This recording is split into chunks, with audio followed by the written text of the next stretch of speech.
గురువుగారు చాలామంది ఫ్లాట్స్ కొనుక్కోవడానికి ఆలోచిస్తుంటారు. అంటే ఎలా తీసుకోవాలి, ఏంటి అని చెప్పేసని చాలా కన్‌ఫ్యూజన్‌లో ఉంటారు. అంటే ఎలా సెలక్షన్ చేసుకోవాలి అన్నది తొందరగా ఆలోచన రాదనమాట. బట్ ఏది తీసుకుంటే ఏ విధంగా ఉంటుంది అనేసని. సో, మనకి ఫ్లాట్ సెలక్షన్ అనేది మనం ఏ విధంగా చేసుకుంటే మనకి బావుంటుంది అంటారు? ఈ ప్రశ్న చాలామందికి ఎదురవుతోంది.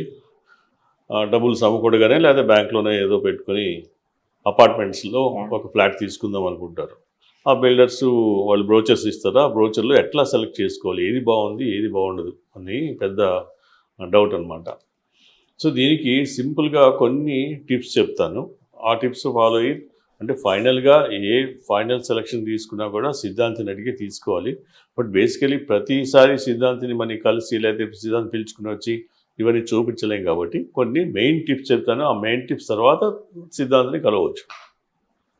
ఈ మెయిన్ టిప్స్ ఏంటంటే టోటల్ అపార్ట్మెంట్కి వీధి పోట్లు లేకుండా చూసుకోవాలి. అంటే బ్యాడ్ వీధి పోట్లు లేకుండా చూసుకోవాలి. ఇందాక మంచి వీధి పోట్లు ఉన్నాయి, బ్యాడ్ వీధి పోట్లు ఉన్నాయి. మంచి వీధి పోట్లు అంటే పశ్చిమ వాయువ్యం, తూర్పు ఈశాన్యం, ఉత్తర ఈశాన్యం, దక్షిణ ఆగ్నేయం. ఇవి మంచి వీధి పోట్లు. ఈ మంచి వీధి పోట్లు ఉంటే ఆ అపార్ట్మెంట్ సెలక్షన్ ఓకే. ఇట్లా కాకుండా మిగతా 4 వీధి పోట్లు ఉన్నట్టయితే ఎట్టి పరిస్థితుల్లో దాని జోలికి వెళ్ళొద్దు. తర్వాత కింద అపార్ట్మెంట్ బేస్లో అంటే సెల్లార్ అంటారు, వేరే కార్స్ స్కూటర్స్ పెట్టుకునే ప్లేస్లో అక్కడ జనరల్గా ఒక నీళ్ల సంప తవ్వుతారు, బోర్వెల్ తవ్వుతారు.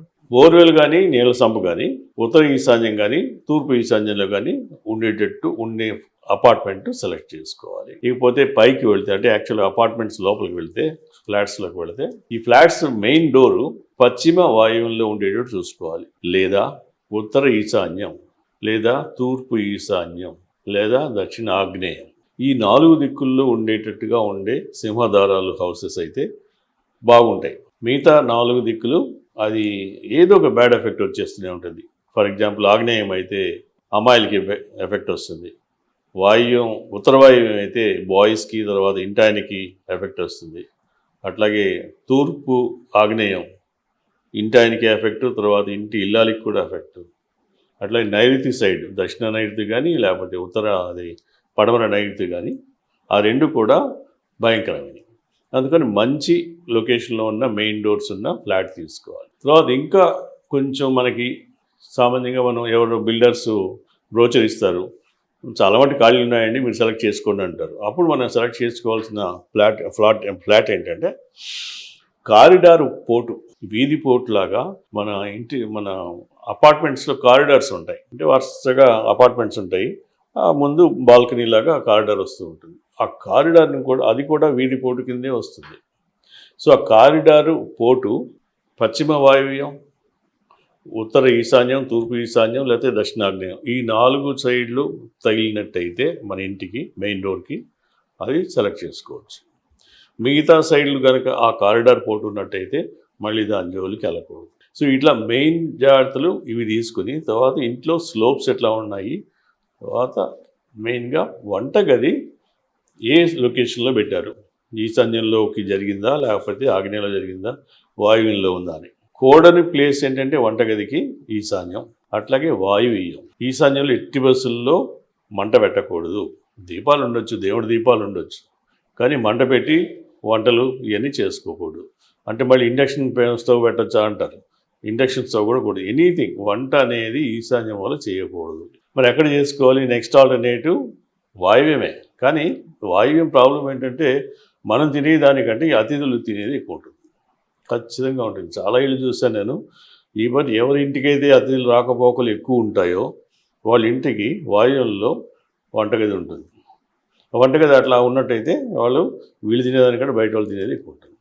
అందువల్ల ఈ వంటగది లొకేషన్ ఒకటి చూసుకోవాలి. తర్వాత ఇంటి లోపల స్లోప్స్, నీళ్లు పోసినట్టయితే సపోజ్ మెయిన్ డోరు వాయువుల్లో ఉందనుకోండి, అక్కడ నీళ్లు పోసినట్టయితే ఆ నీళ్లు మెల్లగా ఈశాన్యం వైపు పారుకుంటూ వెళ్ళాలి. ఇది స్లోప్స్ పద్ధతి. అట్లా దక్షిణం ఎత్తు ఉండాలి, ఉత్తరం తక్కువ ఉండాలి. ఇటువంటి జాగ్రత్తలు తీసుకోవాలి. Plus number of doors.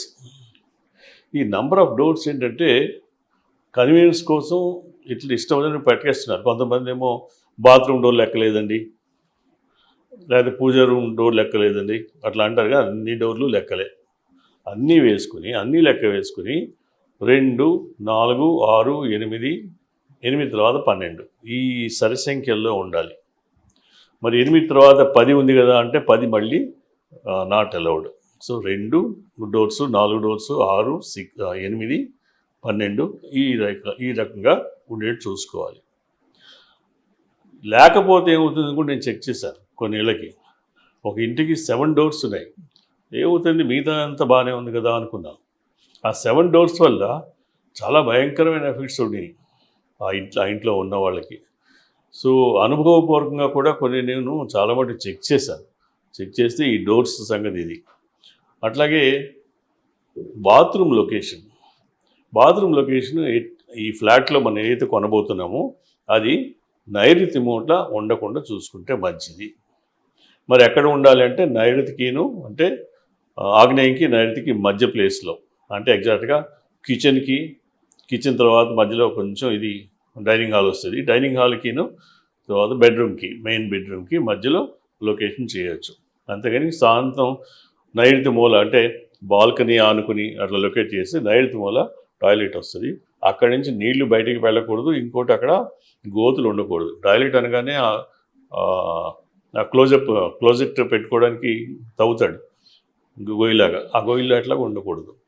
So ఇటువంటి బేసిక్స్ చూసుకొని మిగతా ఒకసారి సిద్ధాంతంతో చూపిస్తే మంచిది. ఎందుకంటే మనం చిన్న వాటికే చిన్న సైకిల్ కొన్నా కూడా ఆ నిమ్మకాయ తొక్కించకుండా అమ్మ బయటికి రానివ్వదు ఆ కుర్రాడిని. అటువంటిది మనం పెద్ద ఇల్లు కట్టేసి 80 లక్షలతో 1 కోటి రూపాయలు కట్టినప్పుడు ఎంతో జాగ్రత్త తీసుకోవాలి. తెలిసిన నిపుణుల్ని ఒకసారి సంప్రదిస్తే వాళ్ళకి ఇచ్చే రూపాయి సంభావన వల్ల మనకి మునిగిపోదు. సో ఇటువంటి జాగ్రత్తలు తీసుకోవాలి ఈ ఫ్లాట్స్ కొనేటప్పుడు. తర్వాత కోణాలు ఉండకూడదమ్మా. ఎందుకంటే మన పూర్వం నుంచి వచ్చే శాస్త్రంలో ఇల్లు టోటల్ ఏరియా స్క్వేర్ కాకపోతే ఇక అధమ పక్షంలో రెక్టాంగిల్ ఈ షేప్లో ఉండొచ్చు అన్నారు. కానీ ఇక ఇట్లా తోకల్లాగా పెరిగి కోణాల్లో పెరిగి అటువంటి చాలా ప్రమాదం. సో అపార్ట్మెంట్ వచ్చి అంటే లోపల ఫ్లాట్ వచ్చి ఖచ్చితంగా స్క్వేర్ లాగే ఉంటాయి, లేకపోతే రెక్టాంగిల్గానే ఉంటాయి. కానీ అపార్ట్మెంట్ ప్లేసు, సపోజ్ నేను బిల్డర్ని, నేను కొనేటప్పుడు ఒక స్థలం కొంటాను. ఆ స్థలం కొని దానిలో బిల్డ్ చేస్తాను, అపార్ట్మెంట్స్ కడతాను. మీలాంటి వాళ్ళు ఎవరో ఒకరు కొనుక్కుంటారు. ఆ అపార్ట్మెంట్ నేను కొనే స్థలము కరెక్ట్గా రెక్టాంగిల్ నేను కొనలేను. అవతలోడు అమ్మేవాడు మీరు రెక్టాంగిల్గా తీసేస్తే ఈ చిన్న మొక్కలు మిగిలిపోతాయి కార్నర్స్లో, అది ఎవరు కొంటారండి? అది కూడా మీరు తీసుకుంటేనే మేము అమ్ముతామంటారు. సో అది సపోజ్ వాయువ్య మూల ఒక కోణం ఇట్లా పెరిగింది అనుకోండి, దానివల్ల బాయ్స్కి ఇంట్లో మగవాళ్ళకి దుర్వ్యసనాలు, లీగల్ కేసెస్, కొట్లాటలు ఇవన్నీ వస్తాయి. అట్లా ఆగ్నేయ మూల చిన్న కోణం పెరిగింది అనుకోండి, అది దానివల్ల ఈశాన్యం తగ్గచ్చు. లేకపోతే ఆ కోణం పెరిగినందువల్ల ఆగ్నేయం ప్రస్తుతం బట్టి ఆ ఇంట్లో ఉన్న ఆడపిల్లలకి చదువు రాదు, అటు పెళ్ళి కాదు, ఇటు అభివృద్ధిలోకి రారు.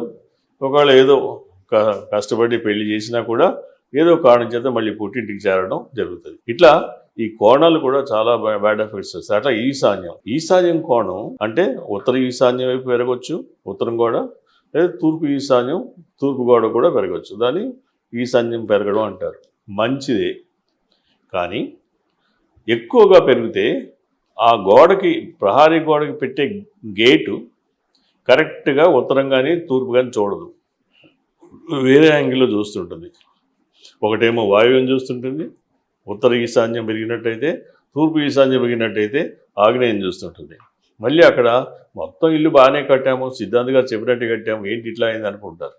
సో బాగా ఈశాన్యం పెరిగినట్టయితే దానికి గేట్లు పెట్టేటప్పుడు కొంచెం కంపాస్ పెట్టి చెక్ చేసుకుని పెట్టుకోవాలి.